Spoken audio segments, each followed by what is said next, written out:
Police officers and first responders wear badges to let their communities know they are here to protect and serve. But it comes at a price. Samantha Horwitz and John Salerno work with police departments across the country to bring valuable recovery, insight resources, and workshops. A Badge of Honor TV brings those professionals to you so we can come together and revitalize communities through a better understanding of what's at stake and what's required for repair. So take a load off and turn up your TV. It's about to get real. Hey, welcome to A Badge of Honor TV with John and Sam. We are powered by the OBBM network. And man, don't forget to hit that like, share button on your favorite social media networks, man, because you don't know, some of our conversation could be impactful to somebody out there who is battling mental illness or a mental health injury. Sam, how you doing today? Doing fantastic. Hey, just to let everybody know, there is a live comment stream going on. So as we go through the show, please feel free to ask our guests questions, and we'll ask them live on air. So things are hot in the United States right now. I mean, really hot at the border here in Texas, with everything going on in Mexico and basically across the nation. You know, Sam, I know when me and you were on a job, when you heard of a police shooting, it was kind of rare. You know, they were far and few between. It seems like every time we turn on the TV now, even in our own hometown here in Texas, we're getting more people that are brazen enough to challenge police officers and raise their weapons, and putting in an officer into such bad positions where they have to take a life or severely injured somebody. And, you know, with that, with this, so many that are happening, we don't want to normalize this. We don't want to make this be part of a normalization where to take someone else's life, it's okay, you know. And I'm sure the therapy groups, the peer support teams are becoming overloaded with you know, with these conversations, and we don't want to burn people out. But we gotta let everybody know that it's so important, not only with the peer support teams, with critical incident teams, and with one of our guests, you know, a department chaplain. They are always there to lend a hand, a conversation, a shoulder, something, or give you some spiritual advice. It doesn't even have to be spiritual advice, just some advice, some neutral advice to maybe balance you out a little bit. But I'm really fearing for a lot of our Leos out there who are battling each day and are not getting the support from our politicians that they deserve. They're being treated like robots, and it's not fair.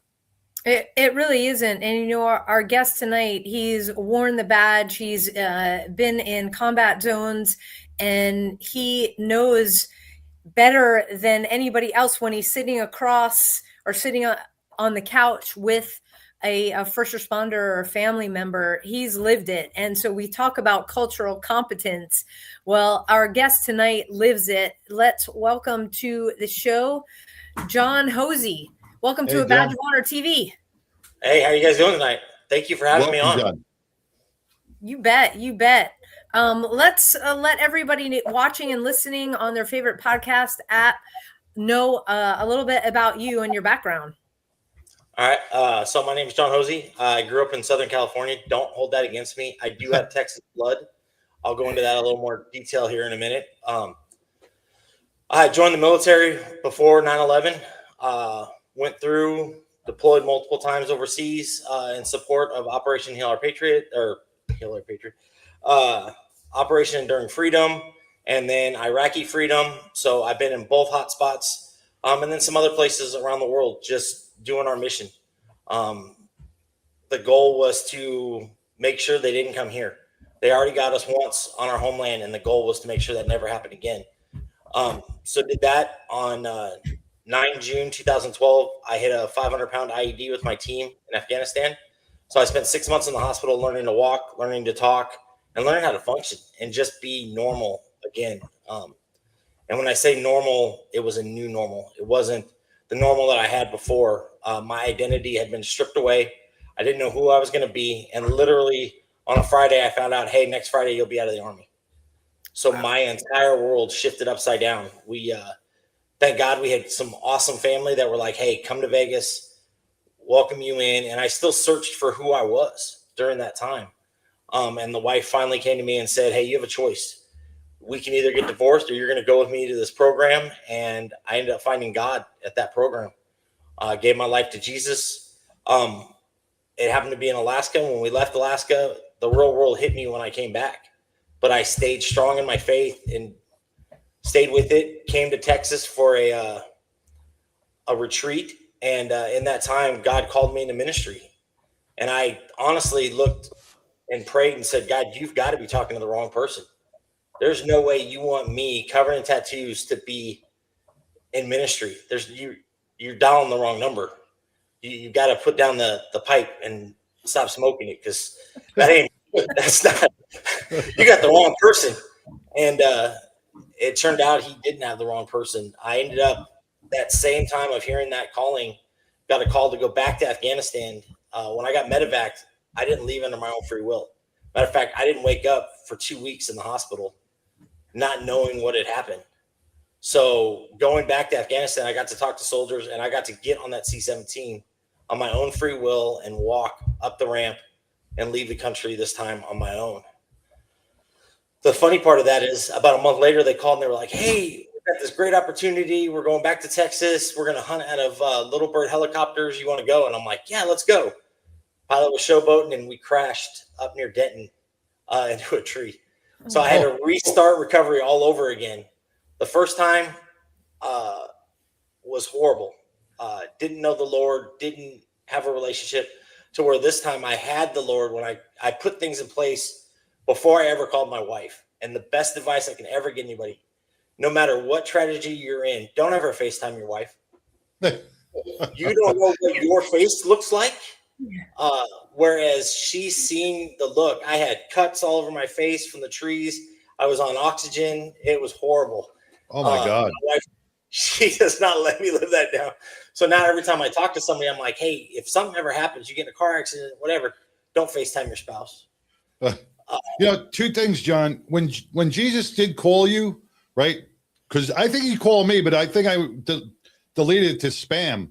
I don't know. It came up. I thought it was Jesus, my landscaper. But after the helicopter crash, did you call him back and go, hey, dude, you called, I answered. What's going on? Yeah. I actually like did. Second crash or big event. But I'm glad you brought that up, because where you are today proves that you didn't lose faith, right? No. A lot of people would have, and after their first traumatic injury or traumatic experience, a lot of people curse God, or they blame God, or they blame Jesus, and and they're mad at him, right? Mm-hmm. After your first one, I'm sure you were mad at the world, and you may have cursed him, you may have been, internally. Then you found him, and now the second one. How did you? It takes a lot of strength to keep that faith, and a strong-willed and a lot of power. Tell our viewers out there and our listeners out there, what did you do to stay on that path? Yeah.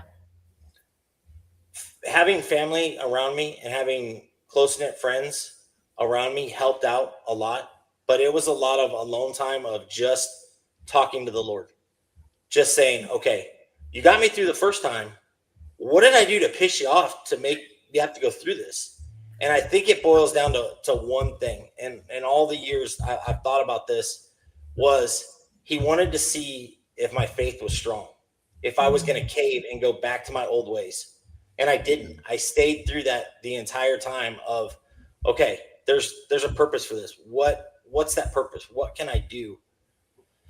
Yeah, we have talked about this in some of our workshops, because people come from different backgrounds and everything like that, and some are every Sunday, but some have just every day they do something to better themselves or keep that connection and a faith walk, if you will.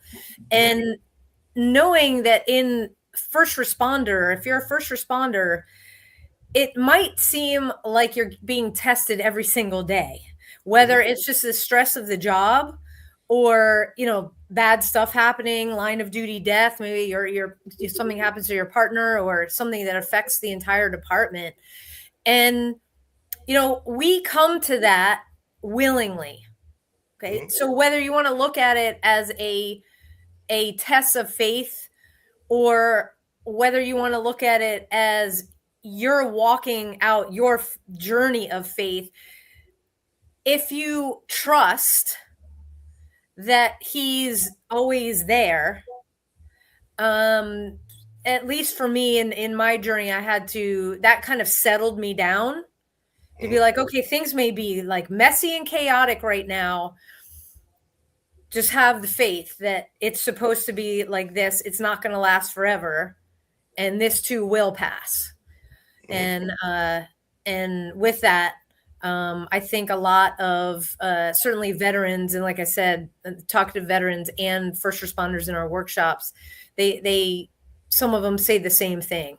And certainly if you feel like you're being tested every day and you have that stress, that's when you got to reach out. And we got to take our first break right now and talk about a company that supports patriots in everything that they do, because they know and understand what it is to try to hold family together when maybe you can't be at your kids' sports games, or you miss birthdays and stuff like that, or you're deployed. So let's take our first break, then we'll come back and continue our conversation with John Hosea. Stay tuned, everybody. We'll be right back. When you choose Patriot Mobile, you're not just picking a wireless provider. You're choosing a company that shares your values. It's easy to switch, and you can keep your number, your phone, and most importantly, your values. With Patriot Mobile, you get the power of nationwide coverage on all 3 major networks. That means wherever life takes you, we've got you covered on the same reliable networks you already know and trust. And when you need us, we're here for you right here at home. Our customer service is 100% US-based, because we believe that support should come from people who understand you and your values. At Patriot Mobile, you're not just another call, you're a priority. In today's world, where you spend your money matters more than ever, every dollar is a vote for the kind of future you want to build. Join the thousands of Americans making a difference with every call, every text, and every connection. Choose a company that shares your values. Choose Patriot Mobile.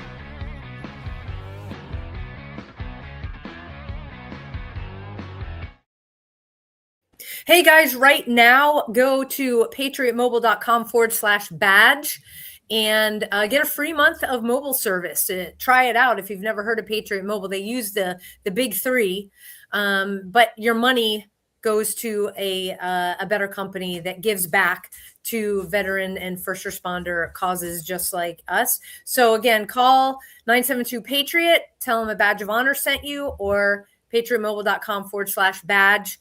Free month of mobile service. Try them out now. Back to the show. All right. Well, welcome back to A Badge of Honor TV with John and Sam, with our special guest, John Hosea. Hosea.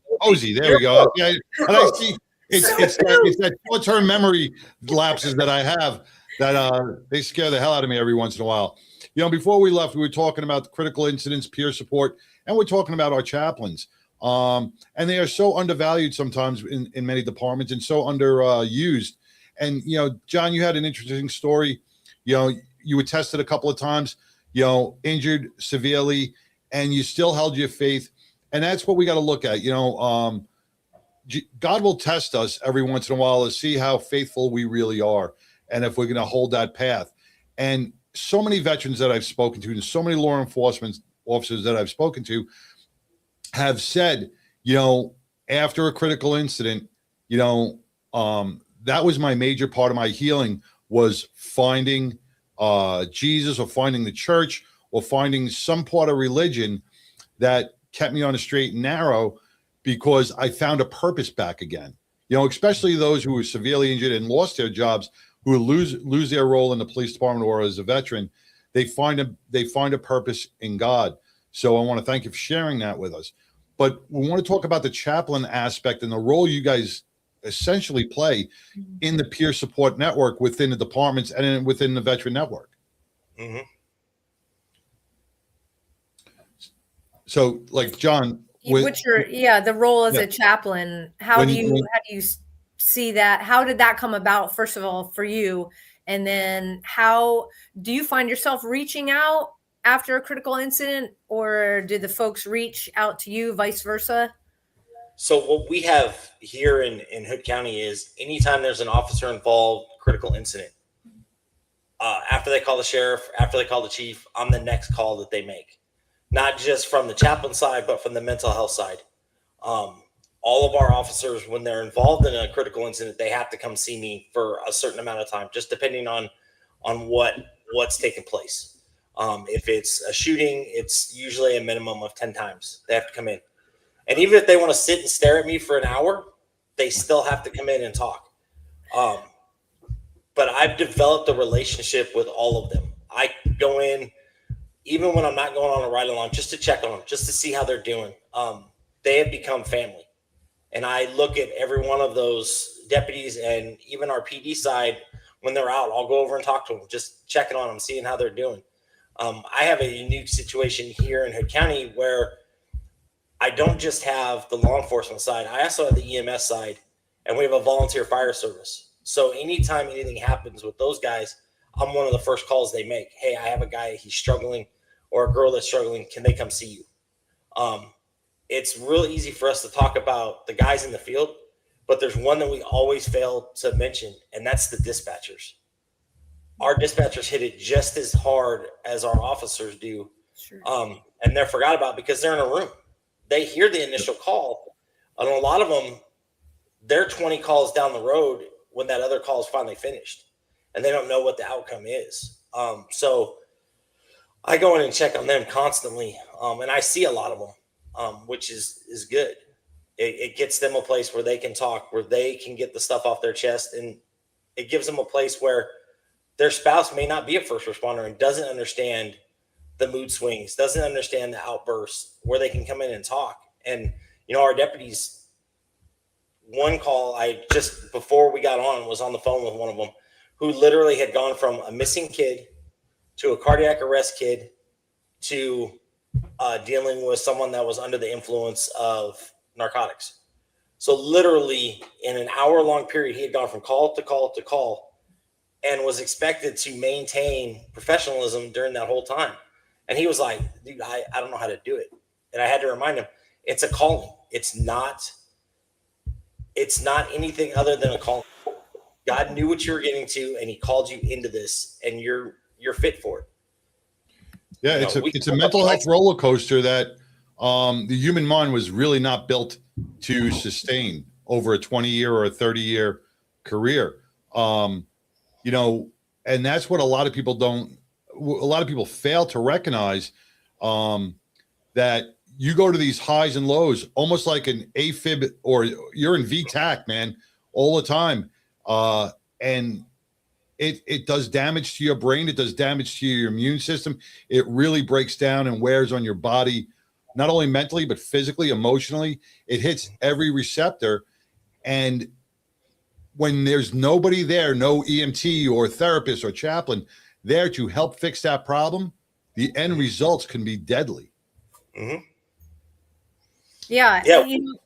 When was the department that or your county rather, were they always set up like that, or was that a big change with an administration change? It actually was because of a critical incident. We hadn't had a critical incident here in Hood County since 2013 when we lost the deputy. So they hadn't rewrote the manual. They hadn't done anything. We had a peer support team that was set up, but it had never been used because we just hadn't had anything happen. It had been smooth sailing. And then all of a sudden it literally, boom, this shooting happens and we're balls to the walls trying to figure out what we're going to do. And literally we had to shift to come up with a plan to get these people in place. And then the sad part is 13 months later, we had another shooting. Thank goodness all officers were good. They all went home that night. None of them had to go get checked out. Mentally, they're doing fine. But it was getting past that to where we rewrote the manual. We sat down, got them all to come in, and gave them a place that they could vent. And I still, to this day, I check on them. And it's been 6 months now, and I'll go in and check on them. Hey, how you doing? Or I'll intentionally go somewhere where I know they are and check on them just to see how they're doing. That's so important, the follow-up, because, the general, if you go through the CISM training, it's the debrief and then poof, and then, okay, you're good. Call us if you need. I mean, I certainly experienced that myself after 9/11. We got to take our next quick break. We will come back and continue our conversation with law enforcement chaplain John Hosea. Stay tuned, everybody. Look, when you need to respond to an aggressive situation to protect yourself, your family, or your property, understanding your firearm and legal position are critical. Officers know your skills are only as good as your commitment to training. So know what you're doing. So when you're in a vulnerable situation, we can count on your response. Whether you're a beginner or a licensed gun carrier, Carry in Texas offers basic firearms training, Texas permitless carry courses, license to carry, and basic 2A courses so you can understand the responsibilities, situational awareness, and learn the technical skill required when you carry your firearm. Go to carryintexas.com to find the right course for you. Join me, former United States Secret Service agent Samantha Horwitz, on the range for beginner basics, LTC prep, and range practice. Go to carryintexas.com today. That's carryintexas.com. Hey, welcome back to A Badge of Honor TV with John and Sam, with our special guest, retired Leo, veteran, chaplain, EMT. Hostage negotiator. What? Hostage negotiator. Yeah. John Hosea. John, before we left, we were talking about some critical incidents, and you brought up you sparked something in my head, like I said, short-term memory. What you said about Hood County, where you haven't had a critical incident since 2013, and this is where it's so important, even for our smaller departments. Back in the 90s and in the early 2000s, the bigger departments, you always heard about them having problems, critical incidents, shootings, this and anything. Everybody said, "Oh, these little Mayberry departments, nothing's going to happen." You know what? Size does not matter when it comes to our police departments. If you have a 6-member police department with 4 reserve officers, in a 2 square mile area that you patrol, something can happen. We have to be prepared. And that's where our commanders fail. They go, "Oh, we only got 6 officers. We don't need that." Yes, you do, Chief. You do need that. And you need to make sure that you guys are always on your game, because the smaller departments are the ones that are tight together, but they feel it the worst. Because if they lose an officer with 6 guys, it's not like New York City when you got 40,000 members and one guy gets shot. And that's not demeaning anything, but when a guy gets shot in the Bronx and you're a cop in Brooklyn, you don't really know him, but he's a family of blue, so you feel, but you didn't know him. These smaller departments, they're a tight-knit family. They all know each other. They all know their families together. So, Chief, this is where it's so important for our chiefs and our commanders to really step up and be the commander that you swore your oath to be to your officers. Mm-hmm. I agree 100%. I have 40 deputies that I work with. We're at 20 dispatchers. That doesn't include admin staff, where a lot of our admin staff are our deputies too. Yeah. So I have to check on them and make sure they're good too. And I have 3 other volunteer chaplains that work, and they're older, and they, don't get me wrong, they're great people. I love them to death, but our deputies can't relate to them because they don't have that real world experience, where someone that's been in the trenches or someone that's actually pulled the trigger understands the vapor trail, understands all of that different stuff.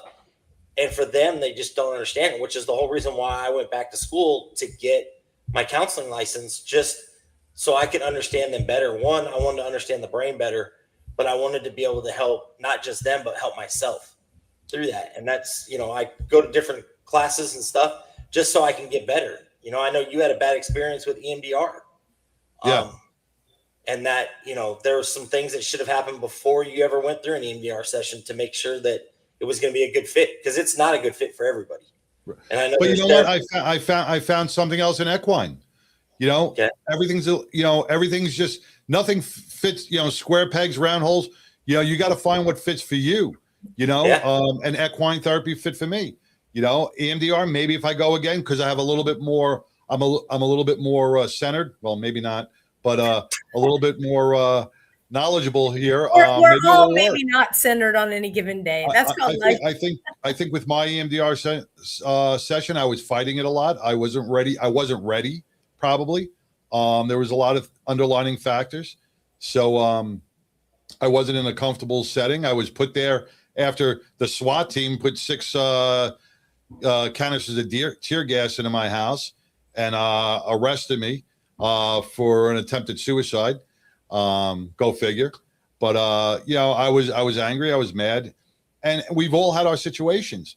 But it's the point of having the people on the right path that's going to keep you moving forward. But what I felt too, and especially when I was in law enforcement, and I want to jump on the stigma aspect of peer support or counseling people and chaplains. You see the therapist door. Oh, stay away from the therapist door. And you don't want to be seen in there. Same with chaplains. Oh, don't go, the chaplain's door. People stigmatize you, and they stigmatize the people that come and see you. How do you see that we're getting better since you've been in, or is the stigma still there? The stigma is still there with older officers. I personally won't meet a deputy at the office. I make them come to my office to knock away that stigma of, oh, well, so-and-so is going to see you. Oh, he's in there. His career's gone. Take away whatever he's doing, kick him off whatever specialty he's on, and bring them, out here to my house where we can sit down. I have an office set up that you can see behind me, and I make it as comfortable as possible, for them, where they don't have to worry about somebody seeing them. My neighbors ask all the time, hey, I noticed there was a DPS car, or there was a game warden, or there was, a bunch of sheriff cars. And I'm like, oh yeah, they just came by for coffee. They don't even know what's going on inside. That's fine. That's good. It's the point is to get them the help they need. And if I have to sit in a coffee shop and talk to somebody, that would be a great thing for our politicians, because they're lazy as can be. To open a Waffle House in Hood County would be perfect. I would put an office in there. You may be onto something, John. Exactly.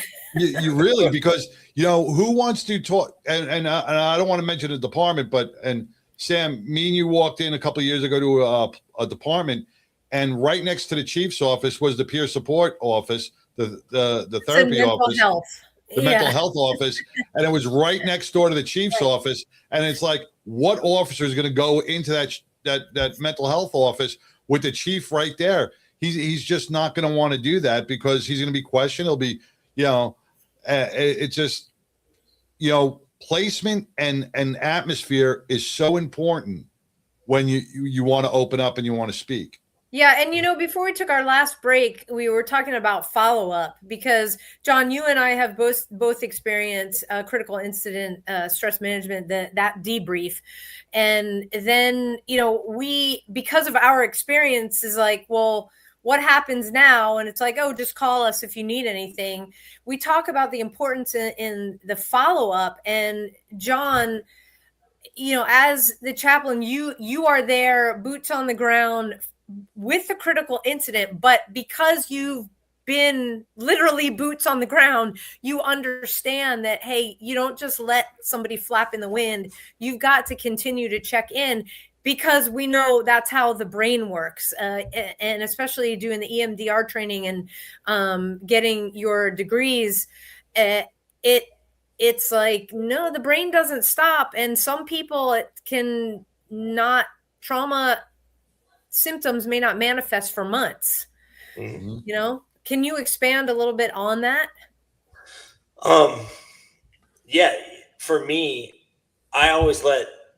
when I talk to somebody, I always let them get I got to call it what it is, the BS answer out. Oh, I'm fine. Yeah, everything's good. And as soon as they say it, I'm like, okay, now that you bullshitted me and you've blown smoke, let's be honest with each other and let's move forward. And you're not going to let me get away with it, are you? I'm like, no. So let's start talking. And then they'll talk. And I've had it where I've literally gone out on a shift and I've felt like a perp. I've gone from vehicle to vehicle to vehicle. And they've called on the radio. and said, "Hey, I'm done with him. Who wants it next?" And I've gotten in almost all the cars in a 12-hour shift and talked to everybody. Just, it is what it is, you know. And the day shift guys get on me all the time. They're like, "Hey, how come you don't ever come out with us?" I'm like, "Well, the enemy works at night. I own the night. I'm going to be out at night and make sure that the guys at night are safe. If you need me during the day, you know how to call me. You can call me. I have a radio. It sits on my desk all day long. You can call me if you need me, or my phone's on 24 hours a day. I listen. If I see a critical incident pop up or something pop up, I'll head to the scene or call and say, "Hey, is everybody all right out there?" Mm-hmm. So it just depends. Wow. That's a great form of therapy, just going from one to the next and whatever works, right? In the situation and the setting that you have. I love that. You know, we've got to take our next quick break and we'll continue our conversation with John. Stay tuned, everybody. We will be right back. Interested in starting a podcast or TV show? Worried about what you'll say and how to keep it engaging? Think you'd like to be a guest on podcast, radio, or TV shows? Hi, I'm Susan Hamilton, owner and founder of OBBM Network, and I would like to invite you to an OBBM media training to get the tools you need for a relaxed and polished performance you'll be proud to share. Our specialized training techniques include role play, voice training, and everything you need to deliver a confident, clear, and engaging interaction. Go to offbeatbusiness.com. Go to the calendar and register for a training that's convenient for you. Dates available now, 214-714-0495. Hey, welcome back to a Badge of Honor podcast with John and Sam, with our guest, retired Leo, and veteran John Hosea. Sorry. See? Short-term memory. Hosea. Before we left, we're talking about these critical incidents, how important it is to speak with somebody. We discussed the stigma. We discussed certain traumas. But, John, I want to get back into your educational background real quick, because a lot of people do not understand what happens to the brain when they suffer a critical incident. And what Sam was talking about was this could happen months later, where you feel like you are fine. And then all of a sudden you hear a firecracker, or what happened to me at the 9/11 run, where they were demolishing a building, and just the scent of the smoke that came over put me down on my knees just out of the blue. And I wasn't expecting that. So trigger warnings, 1 month, 1 year, 2 years later, if you don't get this critical incident or this emotional weight out of you, it's going to hit you at one point or another, correct? Yes. Yeah. And I'm 12 years out from the IED blast, and I still, to this day, if I don't put in my head that 4th of July is going to happen and a firework goes off, it will cause me to have a flashback. Memorial Day, we shoot off fireworks in Texas. That is another holiday. When people start shooting off fireworks, I have it in my head 5 days prior to one of those holidays, somebody's going to shoot something off. So I have to get it. Gunfire doesn't bother me as much as it used to. But it still does. And sitting down and doing bilateral stimulation, or, talking, therapists have therapists too. Mm-hmm. We're not immune from it. I have one of my best friends, who's my business partner. He's a doctor, and him and I talk frequently about stuff. He's probably watching right now, taking notes, going, "Yeah, he needs to be more calm while he's on TV." You're doing great. But it's one of those things of, you have to identify your triggers. And when I sit down with somebody after a critical incident, I'll say, "Hey, you may not have anything right now, but in a month, something may happen. You may suddenly get an urge to crack open a bottle of Jack Daniels, and you'll have 1 drink or 2 drinks. And then that bottle becomes gone. And then you're on to your next bottle and next one. You may have something happen where the dog starts barking and you start going nuts and yelling at the dog for barking. Somebody cuts you off. That's usually the first sign that you're starting to develop something, is when driving, when somebody cuts you off or something happens and you lose it. And your spouse can't pull you back in. You can't pull yourself back in. You don't have those grounding techniques. Grounding techniques are huge. Anybody that comes and sees me, it's the first session we do is work on grounding techniques. getting it where they're comfortable and they sense it. Another thing, and I'm not a TikTok guy, but every one of my dispatchers has one of these stress balls. All of our negotiators have these stress balls, and constantly you'll see us all sit there. I sit in session constantly, and I'm just squeezing on it. And I get it where I have clients come in and they just walk over and they grab one, and then they sit as they're talking. And it takes the mind off of what the trauma is, and it refocuses into just putting it into this and breaking it up. So it's little things. I'm glad you brought that stress ball up, because a lot of people don't understand that. They're like, oh, this is nothing. It's not to build muscle. No. A lot of, oh, this ain't doing nothing. But you brought up an amazing point with that stress ball and how important that stress ball is, because it takes your mind out of the loop that it gets in, because now you got to keep squeezing your hand. And if it doesn't work in a minute or 2 minutes, keep going. All right. It will eventually get you out of that loop. Yeah. So I'm glad you brought that up, because a lot of people, those stress balls are so good, but people discard them because they're like, oh, this doesn't work. Yeah, let's talk about EMDR, because, for me, it saved my life. A lot of first responders have had great success with it. You're an EMDR specialist. Can you kind of break EMDR down for those people watching and listening on their favorite podcast app? So EMDR is rapid eye desensitization. It's it's long. Yeah. It's long. We've got to come up with a better term for it, which is why I think they came up with EMDR. So for me, I have a checklist that I follow with every one of my clients to make sure that I give them the benefit that they need from it. We only talk about one incident. I'll only do one incident at a time. I have friends that are in this business that they'll do 3 or 4. I don't feel comfortable with that. I'm not going to overexert myself to make the client not feel comfortable. So we'll talk about one incident. We'll break that incident down. And a part that I've added to it is I make them find a safe place, a place where it's between them, and I add God into it. It's just, the chaplain part of me comes out to where they feel comfortable. So as we're doing the movement where we have the light bar and the light bar is going across, and I'm asking them questions and they're watching the light move, or and they're sitting right there. The paddles. Yeah, the paddles going off. Anything to get them distracted to where that memory is not spinning at 1,000 miles a minute, and we're getting it to slow down to where the first time my goal is to get it where it slows it down, where they only think about the incident maybe twice a day. The next time we go back to it, they're only thinking about it once a day, and then getting it to where it's once a week, maybe once a month. It's never going to go away, because unfortunately, the way the brain works, when you have a trigger come up, it's going to kick it back in.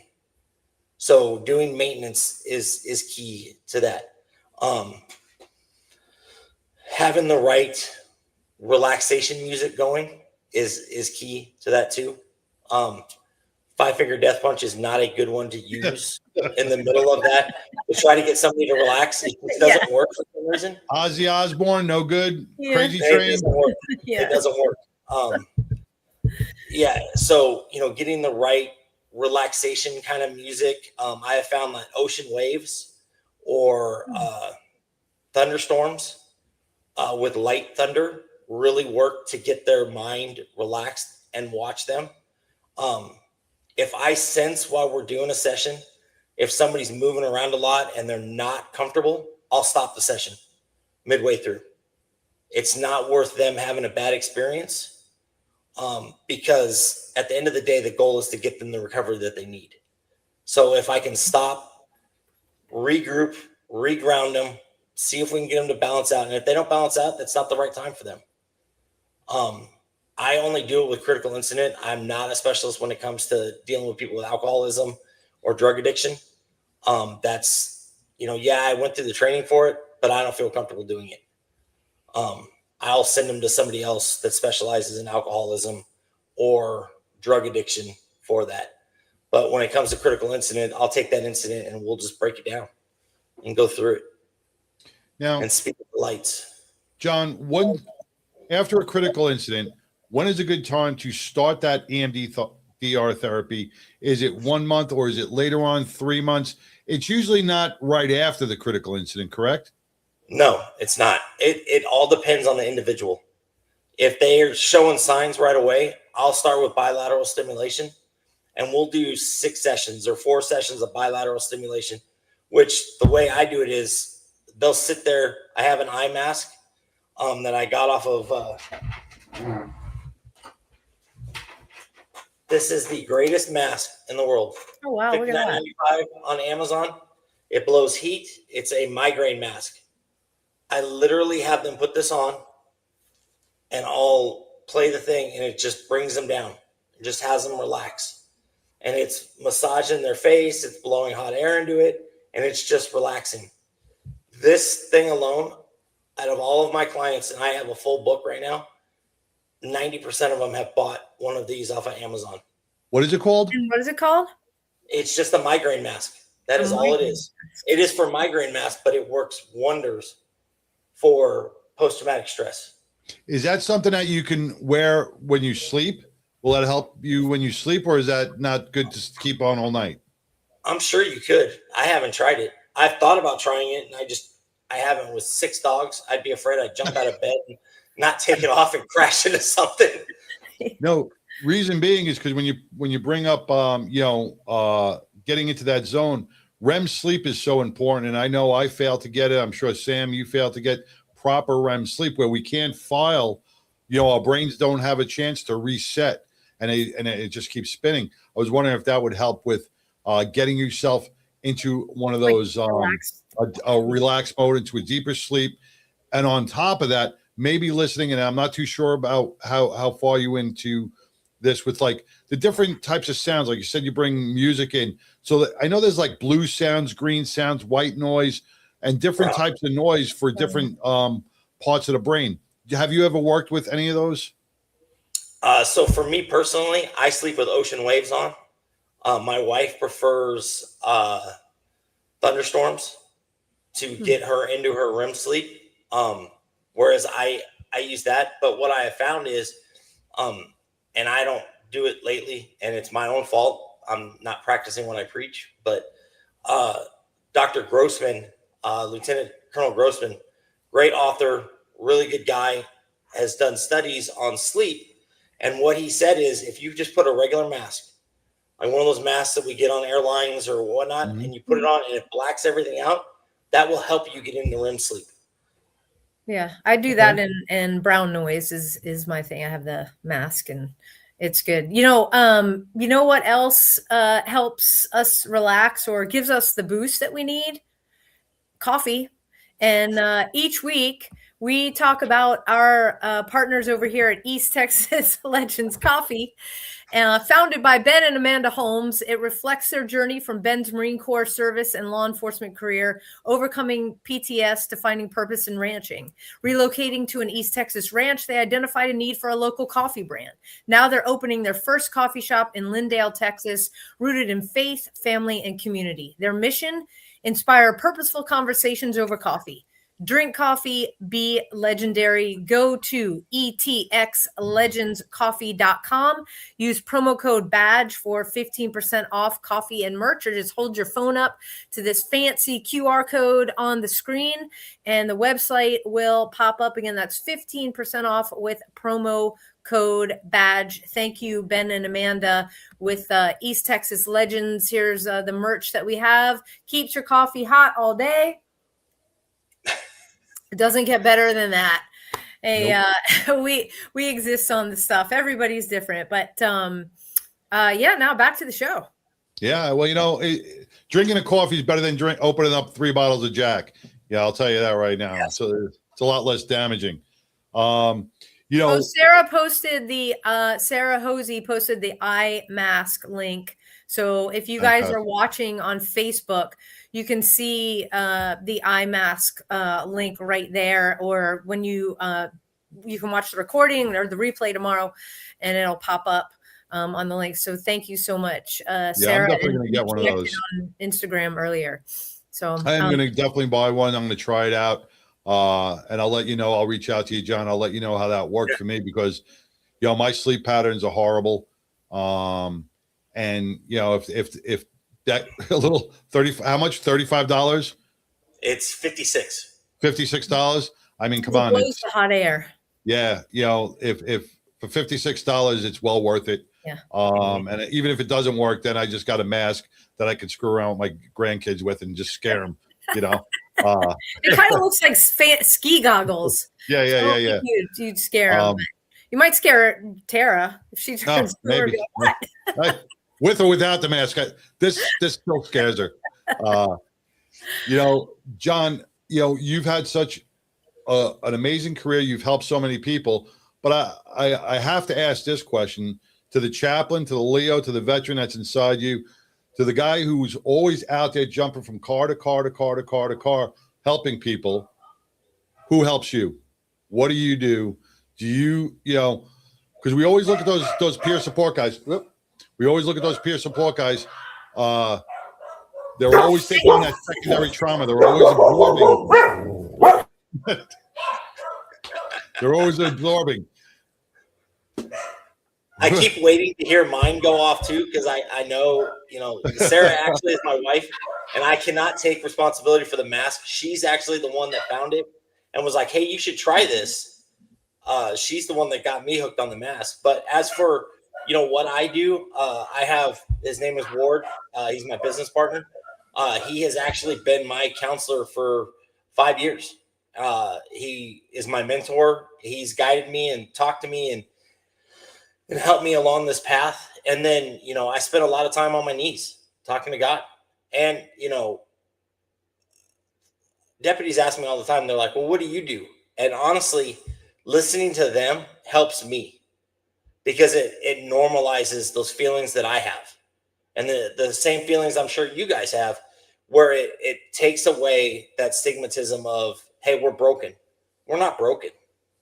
We may be wounded, but we're not broken by any means. And to know that we're not alone and have somebody that we can talk to and vent to, and they can vent to us.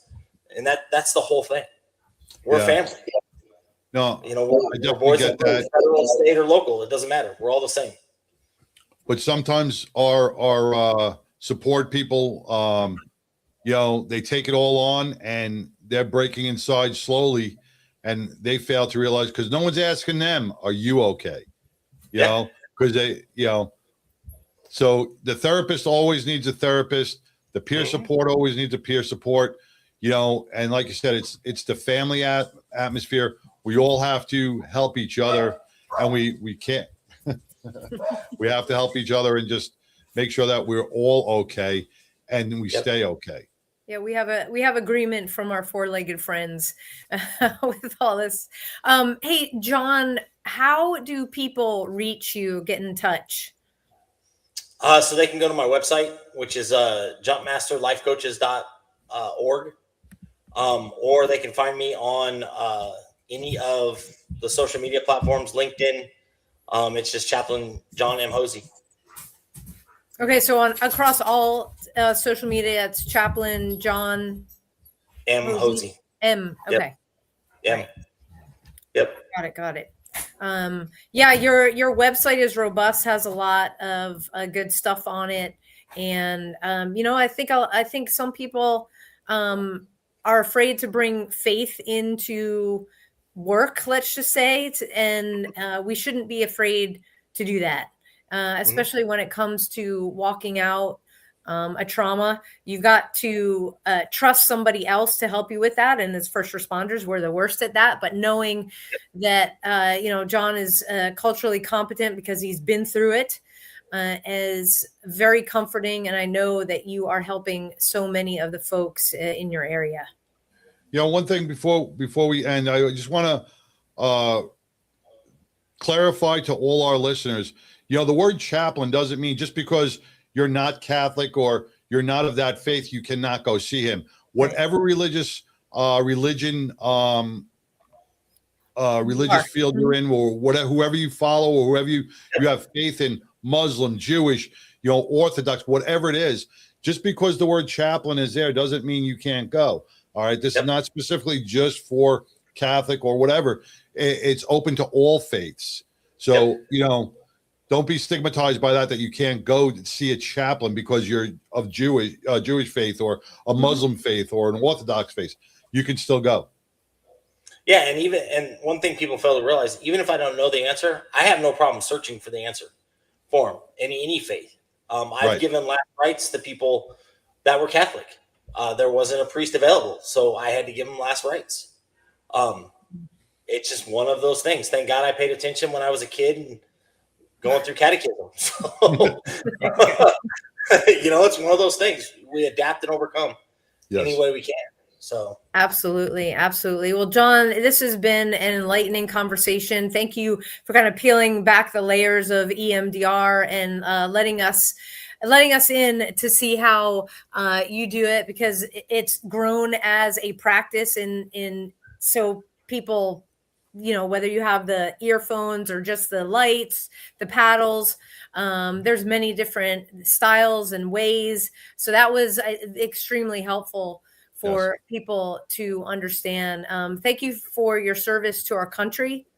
Thank you for your dedication to wanting to continue to learn, to getting all those letters after your name, because like I said, you are helping a lot of folks and we greatly appreciate it. Yes. Thank you, John. Appreciate it. Thank you for what you guys do. All right. Stay safe, You're brother. Stay safe out there. All right. We'll too. be in touch. Take care. What a great conversation. Yeah, a fantastic conversation. And, every workshop that we do, no matter what department and what kind of first responder we're talking to, everybody asks about EMDR. So this was perfect to make it real and be like, hey, it may not happen for a month, 2 months, 3 months, whatever your timeline is. It's not like somebody's going to shove you on a couch and put paddles in your hand, right? So that was great. It really is. And mine was over a year before I got help. And and you do one at a time. You can get through EMDR in 3 sessions, or it may take you 15 or 20 sessions. Yeah. But or 300 sessions. Or 300 sessions. Just don't give up. And it's hitting one trauma at a time and overcoming them and learning how to live the new normal, within yourself. So it will help. Yeah. So if you connected with John tonight, reach out to him. Again, I'll put his website up, Jump Master Life Coaches, plural, coaches.org. And, we've got a robust partnership kind of network, and you can find that on badgeofhonor.org. Just scroll down and you'll see the logo, click on the link and you land on the page. And we've got some exciting stuff coming up. We are working with departments in the North Texas area right now. We've got a bunch of workshops scheduled that take us all the way through May, but we've got a fundraiser in April. We just confirmed the place. We just confirmed the time. We just made our deposits.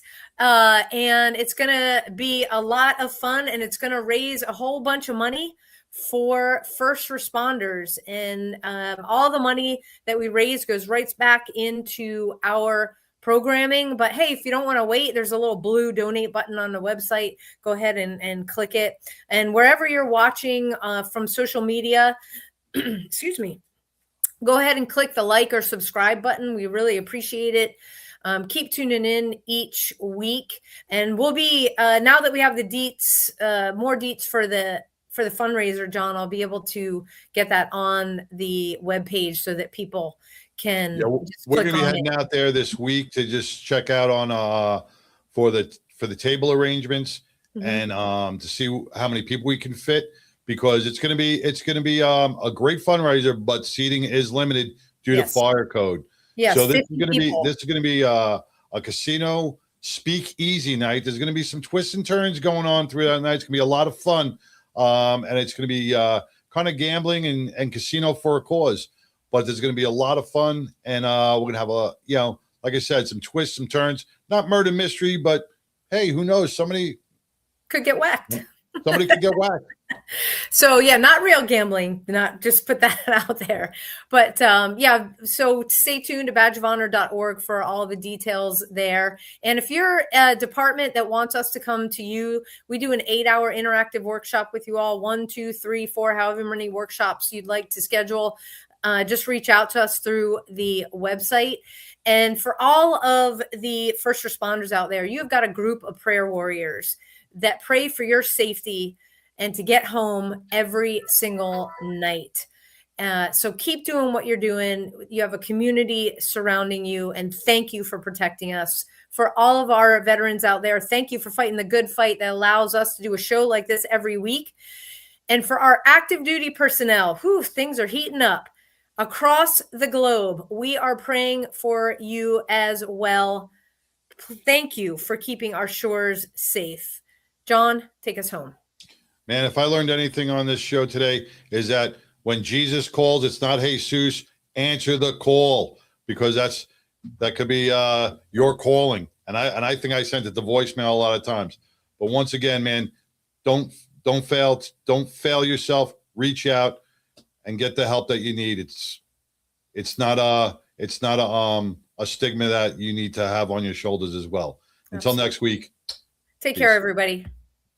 A Badge of Honor podcast is produced for the OBBM Network podcast and protected under copyright law. For content permissions, please submit your request to abadgeofhonor.com on the content page. For OBBM Network programming information, please call 214-714-0495 today.